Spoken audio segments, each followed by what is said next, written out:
Hello guys, this is your mommy and auntie on the go. Welcome to my G on Life.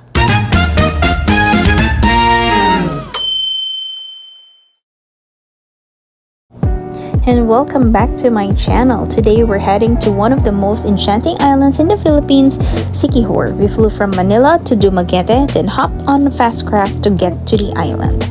So from airport, we took a tricycle straight to the port. The fare was 100 if you're getting the tricycle inside the airport. But if you're on a budget, you can walk to the main road and catch a trike for around 50 to 70 pesos. You can also book a grab trike for a fixed rate of about 70 pesos. So once at the Dumaguete airport, we bought tickets for the Montenegro fast craft. Tickets were around like 360 pesos per person.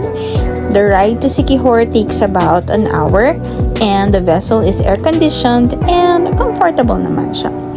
Medyo mataas pala ang alon time na yon, kaya okay na rin na nag-fast crab kami kasi talagang yung alon talagang tumatalsik dun sa fast crab. But in any case, we finally get to be in the beautiful Siquijor, a time to explore, relax, and of course, get into some free dive ventures. And yes, touchdown Siquijor na kami. We settled in our Airbnb. Hindi ko na nakuna ng video, but we made sure that there's good internet connection dun sa Airbnb namin. And of course, affordable. And diretso na nga agad kami sa one of the local eats here in Siquijor. Ano to? Halang-halang. Halang-halang. Pero may balbak pa tayo, diba? Hindi, walang kumuha ng balbak. Ang halang-halang ay laman. Laman ng baka. Pwede din siyang chicken. Wala pala. Yeah. Ano siya? Pwede siyang... So, super na-enjoy talaga namin tong halang-halang na ito. At saka, hindi na rin ako na ng video. Tinaray din namin yung balbakwa, which is the beef stew. And super rich yung taste. At na-enjoy namin pati yung chicken inasal nila. Very tasteful and super nabusog talaga kami. So, kahit mainit yung panahon, talagang hinigop namin yung sabaw. And then, after a hearty and heavy lunch that we ate from the local restaurant, we headed to Pitogo Cliff, one of the Siquijor's hidden gems, just about like, I think, 10 to 15 minutes ride from San Juan. Entrance fee is about like 30 pesos with an optional parking fee.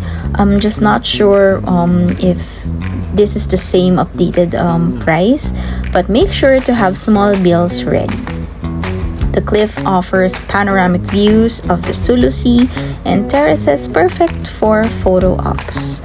So meron din kaming parang pinilahan doon na nag-take ng parang human drone type of video for me, and you look at that, napakaganda ng views.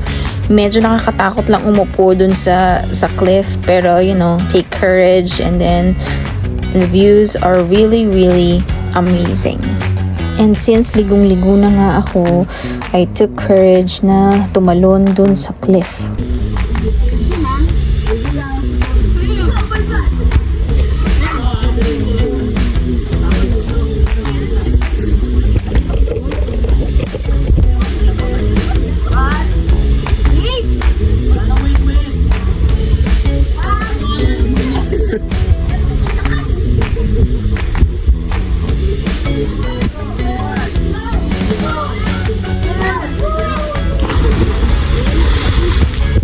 O diba, rinig na rinig nga kung paano sila mag-motivate para tumalon na ako agad. So after the adrenaline from Pitogo Cliff, we capped off our day at Runik Beach Club, a cliffside Mediterranean vibe lounge in San Juan, Siquijor. This is like Santorini meets island sunset. Runik offers an all-day access to each beach club and infinity pool for like 300 pesos per person, and it's consumable with drinks and food. They serve international and Filipino tapas, also creative cocktails crafted by mixologies. The food and drinks are, meant to be enjoyed in the open air lounge area. There were also sometimes DJs and live saxophone performances on, selected nights, creating a vibe that transitions from chill lounge to a party mood after dark.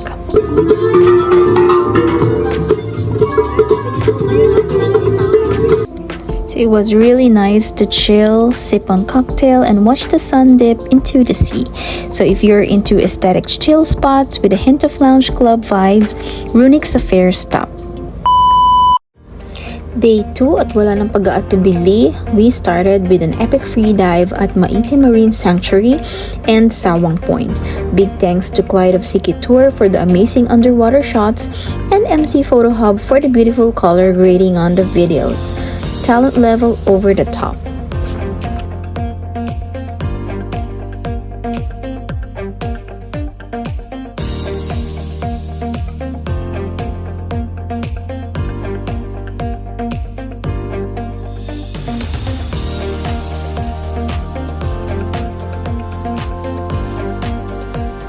And after that incredible dive, we had one thing on our minds, which is pizza. So we headed to Marco Polo Italian restaurant in San Juan, just a few minutes trike ride from Maite.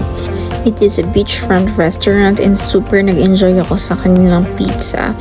So you just get pizza, put chili honey, and it's also good. Satisfied and powered up after that pizza. Definitely a solid stop in Siquijor if you're craving comfort food with ocean vibes. Their pizza ranges from 145 to 400 per pizza. Pasta's 160 pesos plus depending on the dish, and it's really homemade Italian authenticity.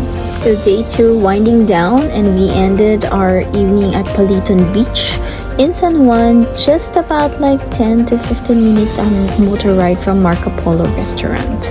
So again, we stayed there until the golden hour, and wow, it didn't disappoint. Paliton offers a serene sunset viewing experience. The sky shifts from bright orange to deep red, while the sea and coconut silhouettes create a very peaceful vibe. It was just me, the sea, and the sunset. A perfect way to end our second day on the island. Day 3, we made a quick stop at the enchanted Balete Tree and Fish Spa. Legend says spirits and mystic healing energy live under its roots, but we skipped the foot spa. No fish nibbling this time. Still, the massive tree and spring-fed pool are something else. There's also a cute souvenir shop nearby selling mystical potions, herbs, and local crafts. Even if you're not doing the spa, a quick walk around is worth it for the lore and peaceful ambiance. So we also went there to eat our lunch, and it wasn't pretty much a decent food. It's not really special, but it's nice. After lunch, we headed to Salagdoong Beach, which is also one of the famous crystal clear emerald water. So we just went there to chill, swam a little bit, and of course, doing our hour shots. So after a refreshing swim in Salagdoong Beach, then we adventured to Cambugahay Falls. It is a 3-tiered cascades with rope swings and clear pools. We tried a famous also charcoal ice cream. And it is really tastes like bubble gum actually. So it's really nice, and it is really amazing to experience that.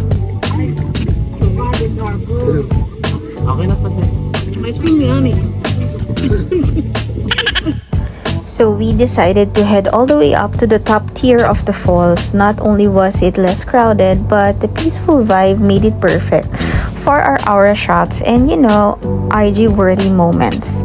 Super worth it naman kahit medyo struggle yung pag-akyat doon. So ingat-ingat lang, make sure na may suot kayong aqua shoes or yun nga yung Crocs para hindi kayo madulas, at make sure na lagi kayong hahawak doon sa railings. The water was so refreshing and cool, perfect after a long day of travel and sightseeing.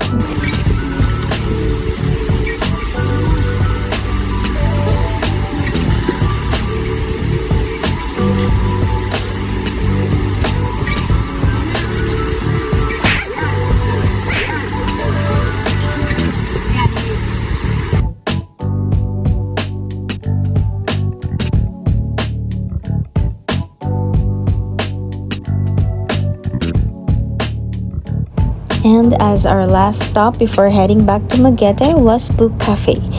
Book Cafe is known by locals as Bukid Cafe, nestled up in the hills of San Juan, and it's definitely a Siquijor icon and the perfect spot to unwind after days of island hopping. It is set on the mountain slopes above Siquijor, offering panoramic views of the sea and surrounding green hills.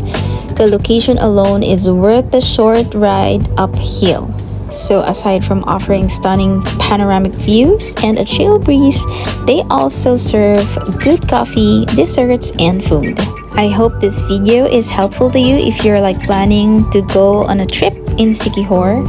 And if you enjoyed this vlog, don't forget to like, follow, and subscribe to my channel for more travel, free dive, and foodie diary adventure. See you on my next trip, and thank you for watching. Bye!